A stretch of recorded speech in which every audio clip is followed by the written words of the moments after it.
Hey, everybody. Welcome back to the Startup Growth Podcast. I'm David Phillips, your host. And today we have a really special episode. We have Roger Dickey. Roger is a serial founder and angel investor in over 130 startups. He has built multiple companies, sold them to Zynga, Home Depot, and private equity, scaled them to hundreds of millions in revenue. So we're super excited to have him on the show. Speaking of being super excited, I'm excited to tell you about Fondo. Fondo is my startup. We do accounting for startups, bookkeeping, taxes, and tax credits. So if you're planning on fundraising in the next 12 months, check out Fondo so we can clean up your books and get you investor ready at tryfondo.com. And without further ado, let's jump into this amazing episode with serial founder Roger Dickey. Welcome to Roger Dickey to the Startup Growth Podcast. Super excited to have Roger here today.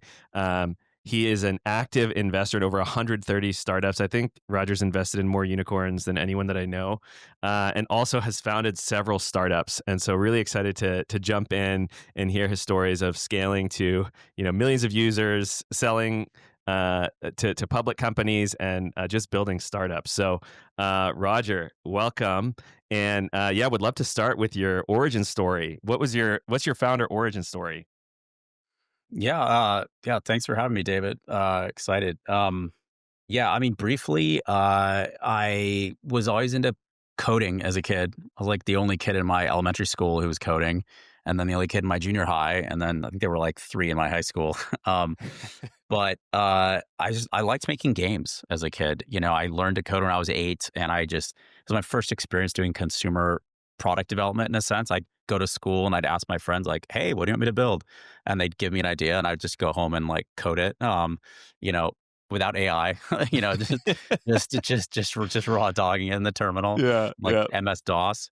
I'd be up to like 4 a.m. I'd code what one of my little friends asked for and I'd bring it into class on like a floppy disk. And then, they would copy it and share it with a friend and, might go viral. Wow. Yeah, it was just fun to get those cycles of like making something and then bring it to school and it made somebody happy and then I go home and kind of do it again. So it was a very small kind of self-contained audience, but it was a good way to kind of build some like product engineering ability. So did that for many years. Was never really thought I'd start a company. I was just thought I'd be an engineer. So like I studied computer science in school, and then I got my first job out of school at a company called National Instruments in Austin, doing computer engineering stuff. While I was there, a friend of mine reached out about doing a startup, and I hadn't heard of startups, and I was like, all right, I'll give it a try. And that was the one called Turtle Tutors that I told you about. It was basically like a tutor spree, but it was going to be focused on the Austin area. We're going to match like college kids at UT Austin with high school kids who needed tutoring. And we're going to like advertise on bulletin boards and make a whole website that would handle scheduling and stuff like that. It was like the silliest startup endeavor, ever. Like we all like had other jobs and like nobody was taking it seriously. We must have spent like a month arguing about like what the logo should look like before we had any users at all. It was very like a Silicon Valley version of doing a startup. We didn't write like any code. It was kind of a joke. And then like we all just like got too busy with our jobs and quit doing that. But yeah, that was the first startup, if you can call it that. And then it was thankfully uphill from there. Wow. Okay, so you stop working on Turtle Tutors. You're still at Texas Instruments at this time, and you have an idea for a game. Or how did you get into game development from there? Well, I knew exactly one person in Silicon Valley. And this guy had been trying to get me to start a company with him for a while. He wanted me to come in as CTO for various like harebrained schemes that he had. Really smart guy. I liked him a lot, but like he'd be like, Roger, quit your job and work on like this crazy thing. I'd be like, no, man, like I don't like that idea at all. Like I know nothing about business, but I know that won't work. And and then I was in Silicon Valley for a conference, and I had gotten very excited about Facebook at the time. Like I flew out there, like when they had the office on University Avenue with 100 employees. I stood outside the office and like met people as they were coming out, like at 5 p.m. I was like, hey, I want to work for you. And if I had joined then, my stock would have been worth probably like $300 or $400 million. So it's unfortunate, but I was like, okay, well, if I can't join Facebook, next best thing is to start a Facebook-based company. And at the time they launched the app platform, and my buddy in Silicon Valley, the one guy I knew there, told me about it. And I needed some convincing, and so he pops open his laptop. We're at like a Happy Donuts in Palo Alto. He pops it open. He's like, check out this app I made in like 6 hours that's doing $1,000 a day in passive income. Um, and I mean, it was like a zoo, and there was like a 10 by 10 grid, and you could like pick an animal, like click on like a tiger, and then you click on a grid space, and it like puts the tiger there, and that's your zoo. It was called like Happy Zoo or something. And I was like, this shit is making $1,000 a day. Like, I work 100 hours a week, and I make like $59,000 a year. Like, Wow. so that night I quit my job. I just kind of I needed a little like bump. I needed to be demystified a little bit. And this is before Twitter, and people weren't like tweeting about like, oh, I made this app that's making this much money. There wasn't like a building in public thing. So a lot of like the startups that are being built, it was very tribal knowledge. Like, you have to kind of know somebody who knows somebody who knows, like, oh, there's this cool insider, there's this new platform, and this is how best to monetize it. This is how best to grow. So so yeah, he and I started hacking on ideas, and we made 20 Facebook apps. And it's funny because I wasn't initially making games, even though it's my background. But finally, like, I did a bunch of stuff that didn't work, and then I made a game, and the game just like blew up. It was called Dope Wars. It was essentially like a drug dealing sim on Facebook, um, inspired by but by that game, Drug Wars, the like TI calculator Palm Pilot game. But ours was called Dope Wars, and it was different. It was like an MMO designed to utilize Facebook social features. Um, and it just blew up. And then we got acquisition offers we had 2 offers. We had from Zynga, we had one from SGN. And I didn't want to sell it initially. I didn't even like answer the emails, but then kind of got convinced to do it, sold, and yeah, that's how I made it out to Silicon Valley. It was like 2008. Wow. And so, okay, so you had the experience with Turtle Tutors where you didn't quite get to market, but you like worked with co-founders that didn't work out. Then you started, you started building in the Facebook app marketplace, and you built 20 apps, and finally one of them is working. What is that like? You at this point you'd had like 21 times or 20 times where like you didn't get product market fit. So like, what was different about Dope Wars? Like, how did you know? What did that feel like when you were onto something? Oh man, it's like impossible to describe, like the elation of like finally something working. I mean, when I say 20 apps, I'm not like, rounding, it's not hyperbole, like literally, I think it was 19. Okay. So I did round, but like still, we made a lot of apps on Facebook. And when I say apps, like some of them were like, be like a 4-day build. I mean, if anybody remembers Facebook apps back then, there were apps like Poke, where you could click a button and it would poke a friend. Like, oh, I want to poke David, and it sends you a notif.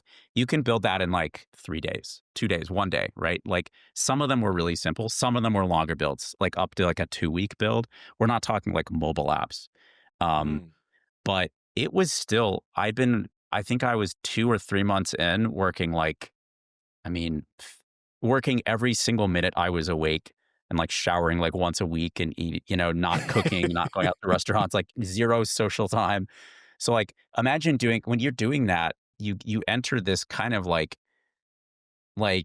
cursed flow state where you're like work becomes your entire life, and like your self-worth and self-meaning are just like 100% tied with like the outcomes of whatever business you're working on.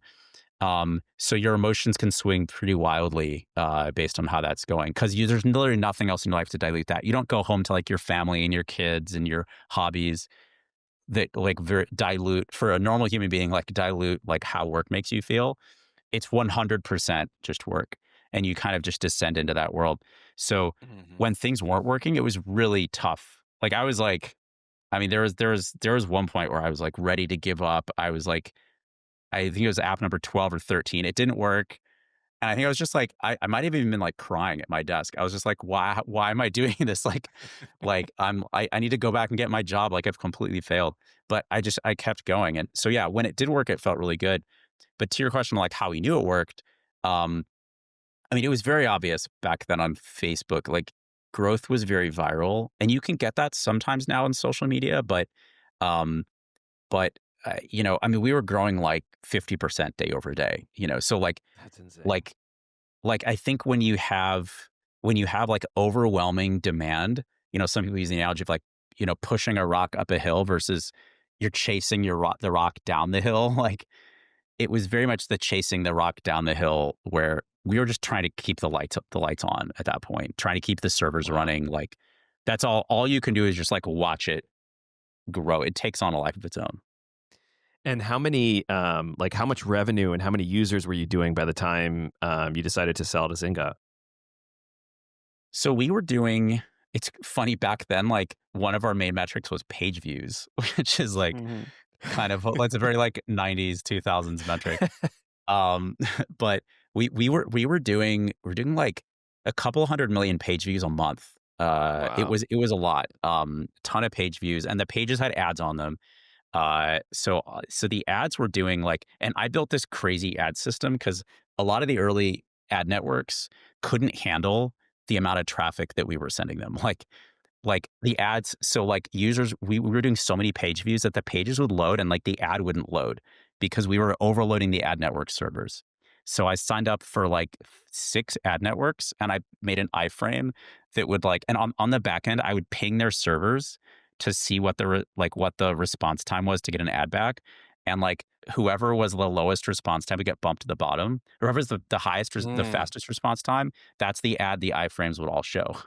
Um, so the iframes just rotated out to whatever ad network we hadn't overwhelmed. Then we'd overwhelm that one and then move on to the next ad network until we blew up their servers and then move on to the one after that.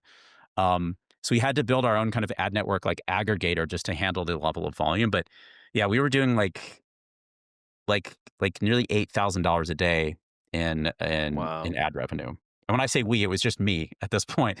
There was exactly one employee at this company doing customer support, tech, design, ads, everything. Um, Wow. but yeah, $8,000 a day. We just were bootstrapped. It was cool. Wow. And then, okay, so then you decide, you take the deal from Zynga, and now, and you didn't stop growing Dope Wars, right? You even launched a new version of it, and it just got even crazier. Yeah. When I got to Zynga, they so we had talked about in the process of the acquisition, we talked about how, Dope Wars it was a MMO RPG. It was a crime themed RPG on Facebook, basically. Um, and obviously crime themed stuff does well. Grand Theft Auto had been a big success, crime themed like media, movies, shows do well. So we knew that crime was going to be like a part of the portfolio, but the question was what should our like crime app be? And Zynga was backed by Kleiner Perkins, and they had a couple of other investors that were viscerally uncomfortable with the idea of like a drug themed app being the crime app. And also, I struggled with advertisers. There were a lot of advertisers that wouldn't even advertise like on my game because it was drug themed. So we kind of saw the writing on the wall, and Pincus, the CEO, was like, "Hey, we should look into like the mafia theme." And there was a mafia game that was growing really fast. Um, and so he and I talked about it, and in my first 8 days at the company, I built from zero to launch. I built Mafia Wars 1. Like my girlfriend, who wasn't even an employee at the company, just did all the art for it, and like I wrote all the code, and then we shipped it. And it did okay. It like kind of started to grow, kind of took off. We cross promoted it from like some other Zynga games, and of course from Dope Wars. It did okay. It didn't really hit super well, so we did some research on it. We ended up like borrowing some things that were working really well in the other Mafia game, and we borrowed some other things like from Dope Wars that we liked, and kind of made this like better Frankenstein, um, and launched that a couple months later, and that blew up. And that's the Mafia Wars. That's the same Mafia Wars that if you're listening and you played a Mafia Wars, that's the one that you played. You played that second version of Mafia Wars that we made that finally hit, and that was huge. Mafia Wars did between $1 and $10 million a day in revenue. Was Wow. either the biggest or the second biggest game at Zynga. When Zynga IPO'd, the 3 big games were Farmville, Mafia Wars, and Poker. Those are the big Wow. 3 kind of like legs of the stool, so to speak, for the Yep. business. And then there were a lot of other games too. Wow. So this is like the original era of like sort of platform shift, Facebook games, you were doing, pretty much $3 million run rate as a one person game developer with Dope Wars. Now, $300 million run rate with Mafia Wars, and you built, small teams. So that's kind of like, yeah, how do you compare that to sort of what we're seeing today with people vibe coding apps or even just building AI apps that are scaling, calorie trackers? Like, does that feel familiar? It does actually. It feels familiar, I would say, in like the simplistic form factor that a lot of the like vibe coded like like kind of indie developers are working on, like the simplistic stuff like calorie trackers. 100%. Like it's so cool that somebody like a teenager or somebody in their like early to mid 20s like can just code up a simple app like that, even if they don't have the programming skills that maybe like I had to have like 20 years ago to build these apps. Maybe 15 years ago now, I guess. Wow. Um, but like you don't have to have those programming skills anymore. You don't have to have been coding since you're 8 years old. Like you can just make something if it's simple. And a lot of the early Facebook apps were very simple too. Now, like what the challenge now becomes distribution, because you can code anything, like, and not anything, sorry. You can code these simplistic things. I think the more complicated stuff, games notably as well, like are not going to be like vibe codable for a while. But you can make a calorie tracker pretty easily. Like we could probably make one like on this podcast call right now. Then it's like, are people going to use the Roger and David calorie tracker, or are they going to use the like 4,000 others that are out there? The only way they're going to use ours is if we have a distro channel like this podcast or like your social media where you do all the cool memes. Like, so you need to be like nurturing and fostering that. I think that's kind of one of the big differences is like the actual like code isn't, the actual like, yeah, like building the product thing isn't the defensible part now. Yeah. And what are some of the like the distro that was through Facebook was insane. Is there anything like can you talk a little bit about that, the viral mechanics of Mafia Wars and how it caught fire? Yeah, so people talk a lot about product-led growth now, and that's all we did at Zynga. The entire company is product-led growth, like before the term was even invented and before I think anybody else was doing it. We at one point tried to like build a marketing team, and within 4 months we had either laid everybody off or they quit because like marketing wasn't a thing. Like it's like you make something that's good and a bunch of people virally discover it or not. So it wasn't just viral discovery. So like you make something that's good, like let's take Farmville, for example, or Mafia Wars, since that was the one I started. And it's like, okay, how does something like that grow virally? Well, yeah, people might share it with their friends or their friends might notice, I might see David's activity on Facebook. Oh, David's playing Mafia Wars. But like what really fueled it was features that were built in that forced you to interact socially, which would either cause you to invite new friends to the game who weren't playing it or to like reactivate friends who might have played but quit. Um, so there'd be something like a gold-plated AK-47.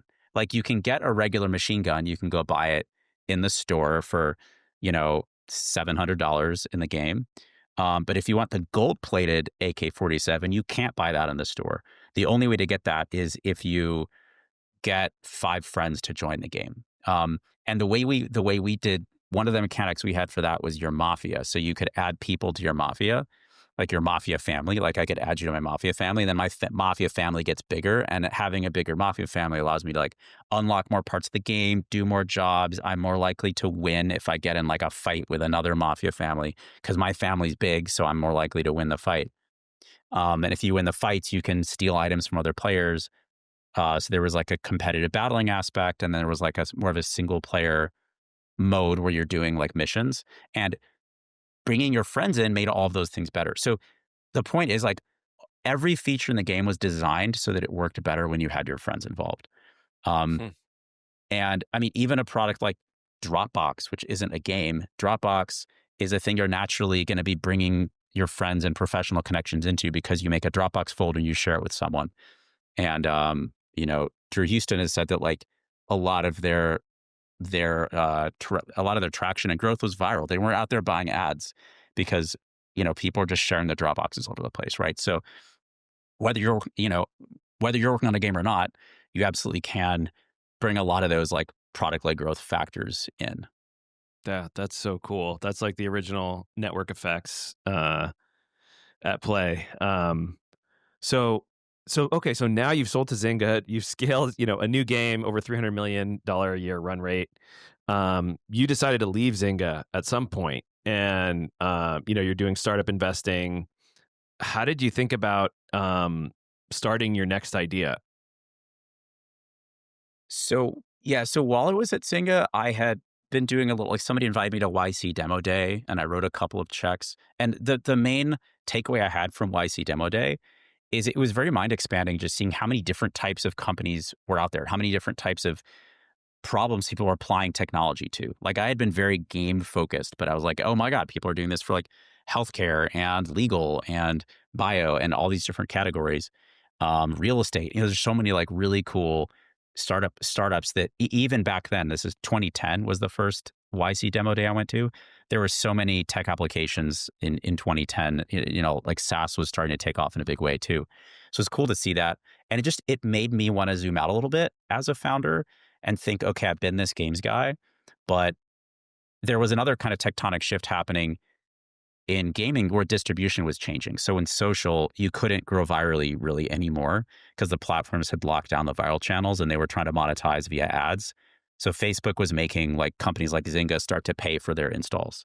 So I was like, well, I don't want to really do like ad arbitrage, which a lot of gaming has become these days.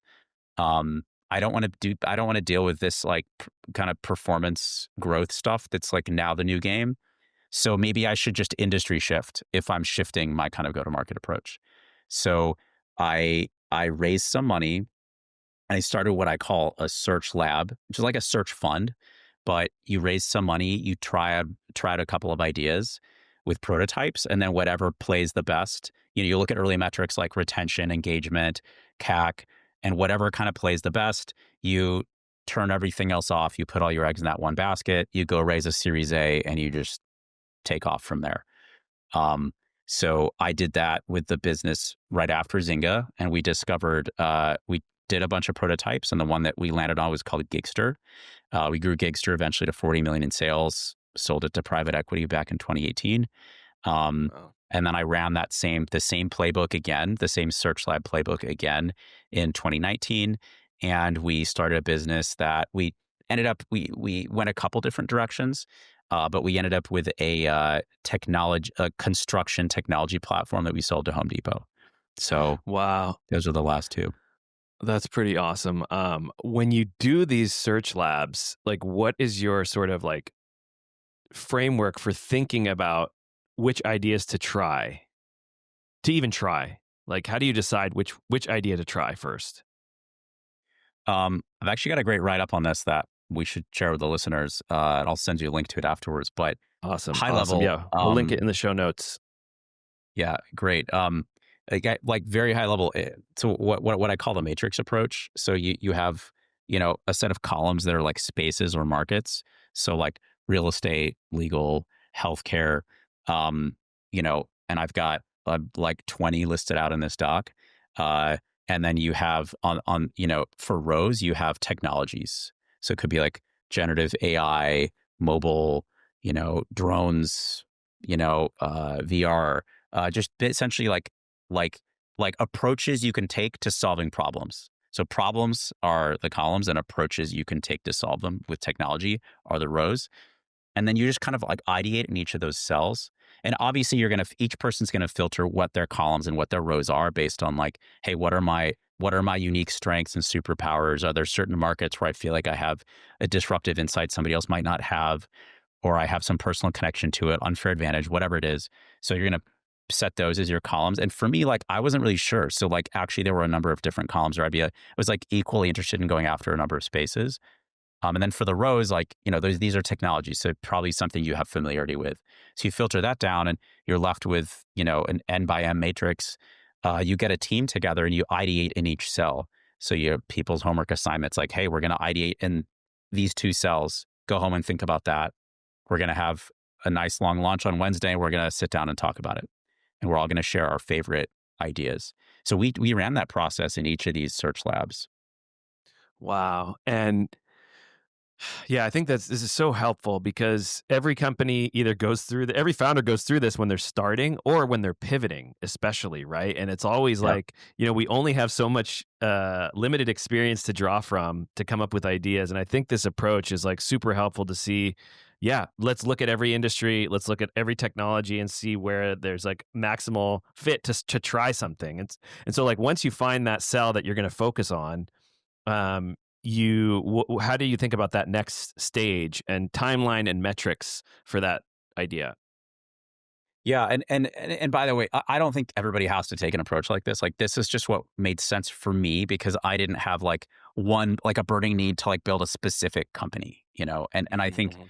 I think it's good. It's better if you do have a burning need and you're like, I want to do this exact thing.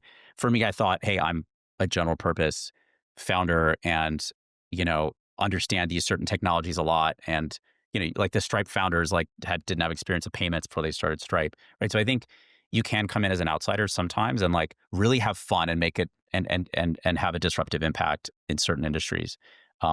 If it ends up being the right fit for you. But anyway, yeah, to your question on like where we went from there, um, we had a like kind of a waterfall process where we would take these ideas. They would start as one-liners, and they go from one-liners to one-pagers. So the ones we really liked, we would build out a one-pager on. We had a template that we would fill in like a worksheet. Had to be one page, and there were certain sections in it. The kind of things you'd see in a deck, like what do we think the TAM is? What would our go to market be? What's our back of the envelope on? What CAC versus LTV would be for this idea. And CAC and LTV aren't even always the right metrics. It depends on the market, and the type of business it is. Um, but it just the worksheet kind of jogs your memory and forces you to think about certain questions. I'm actually thinking about building this, just vibe coding like a little like free website that has this for founders, so they can just go in and like plug things in, and it kind of just Yeah, forces them to please think about do. the right things. Yeah, Yeah, if I do, I'll send you the link. awesome. Um, but yeah, we had the worksheet, and then you make a one pager for your top ideas, and then you have just a stack of one pagers, you know, and then you go through those one pagers and like you kind of pick the best, and basically you kind of like you sort the one pagers by like level of conviction, and then when you have energy, when you have bandwidth to build a prototype, you just take the one pager off the top of the pile, you hand it to an engineer, and they prototype it. And then you take, when another engineer becomes available, you take the next one pager off the top, and you hand it to them, and they build it. And then once you have that built, you know, there'll be like kind of acceptance criteria metrics for each idea. And it depends on what kind of idea it is. How long do you give yourself, or yeah, how long would you recommend to give yourself? And I know it's probably different with each idea, but is there a general idea of like, okay, one pager, conviction, acceptance criteria? How long do you give yourself to meet the acceptance criteria or not? Yeah, I mean, it obviously really depends on the thing. Like, um, at Zynga, actually, we had this so dialed that we would launch a game, and we'd know within about 36 hours if the game was going to be a hit Wow. or not. Um, and if it wasn't a hit, we would shut it down. Like, imagine spending like 6 months building a game and it gets shut down in like 36 hours. Uh, like, it's like, Wow. oh, why don't we? People are like, why don't we run it for longer? It's like, no, like we're so dialed that we just know this isn't going to work. Like you become like when you have that level of understanding of your metrics. And we were just everything we did was games, and we just knew the game. We knew those numbers like better than anybody in the world. We were able to do that well.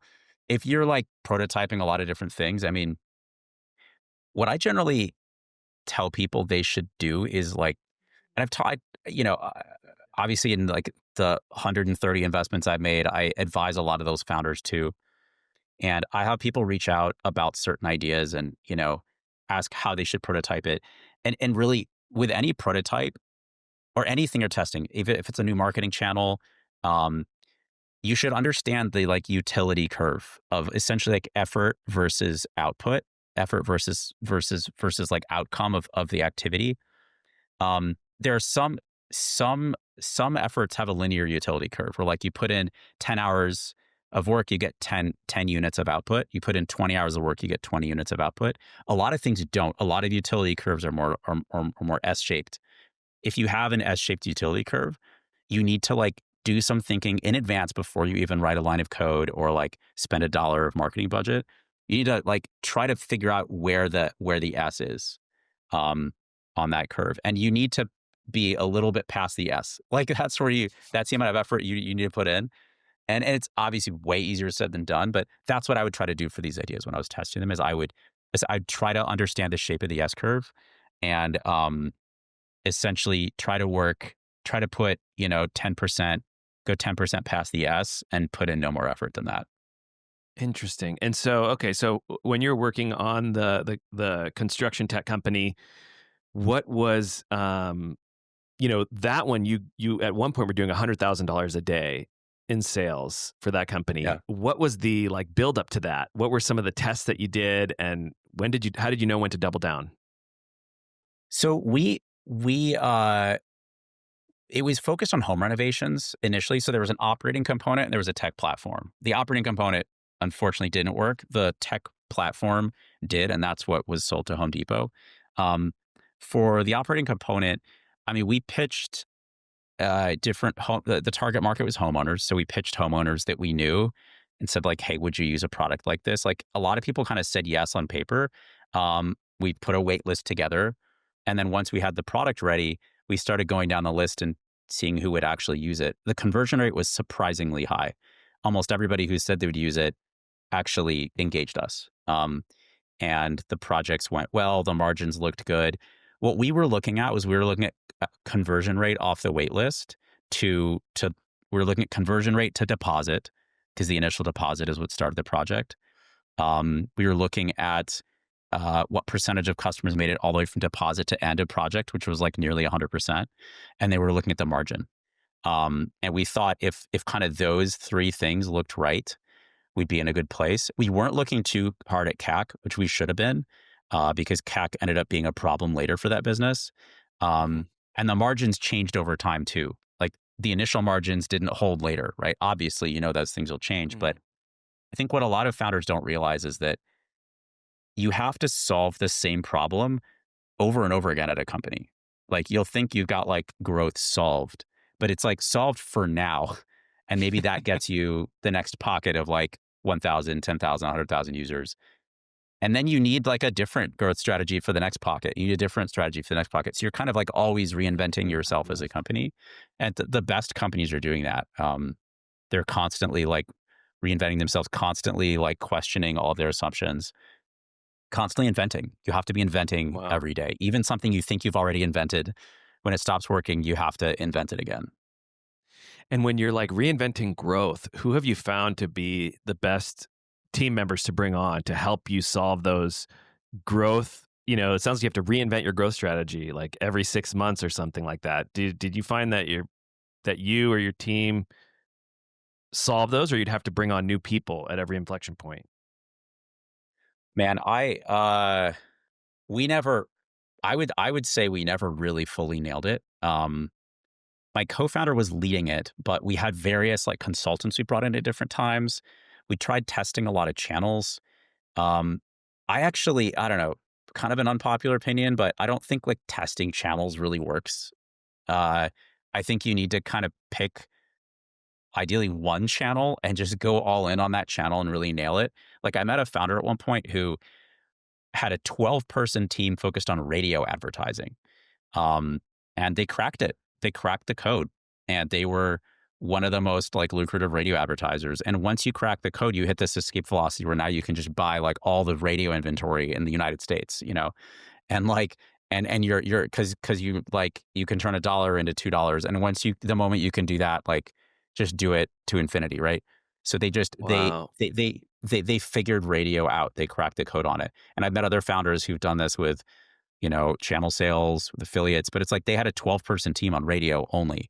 And, it's not like they were like trying out 10 channels and radio was one of them. Because again, back to the utility curve thing, a lot of people, when they're testing a channel, they'll put in like, 100 hours of effort and they get zero result. And they think the channel doesn't work. But that's not true, because 100 hours of effort does yield zero, but 200 hours of effort yields 100% of the result. So you just need to know how to get past the S. So with growth, I mean, for us, I think we were always a little too diluted on channels. So our Hmm. CAC, Hmm. I mean, the margins like worked at times, but we never really got our CAC low enough. I think, and if I could go back, I would have picked one, maybe two of those channels and just put all our eggs in that basket. That's it. That's awesome. Wow. So at this point, you scaled it to over 100,000 a day. You end up selling to Home Depot, and now, what are you up to today? What are you excited about today, Roger? Man, so it took let's see, took a little bit of time off. I'm now looking at getting back into something that's like, the last business had a lot of like operational components to it, almost a services component as well. Um, and it was also DTC, so there's a lot of components in the mix that made it very hard. It was an uphill battle in a lot of ways. DTC is very hard, very competitive. It's a slugfest out there if you're DTC. Um, and anything with services or operations, like just it's achievable, but you need to really have like a lot of that DNA and a lot of passion for that problem. Um, so I'm looking at consumer, uh, like essentially consumer kind of SaaS stuff right now. Um, Much in the vein of a lot of these AI businesses that have like subscriptions that people sign up for. So I've got a couple businesses I'm looking at there. I'm looking at possibly building a social network. I've got a concept for a social network. There's a language learning app I'm working on. Oh, There's awesome. kind of like a Yelp competitor that I'm looking at. And I also have one or two game concepts I'm seriously considering. So Wow. it's kind of all over the map, but yeah, I'm actively working on a couple prototypes right now, which I'm excited to launch soon. Wow, that's super exciting. Where can we follow you? Where can we find you online? Twitter is the best. I took a while off from Twitter, but I'm back on it now. So yeah, expect to see updates from me on there. Awesome. All right, Roger. Well, we'll be following you. Super amazing conversation. Would love to have you back on again. So thanks for joining, and we'll follow you on Twitter. Awesome. Always a pleasure. Thank you, Good to David. see you, Roger. Thanks.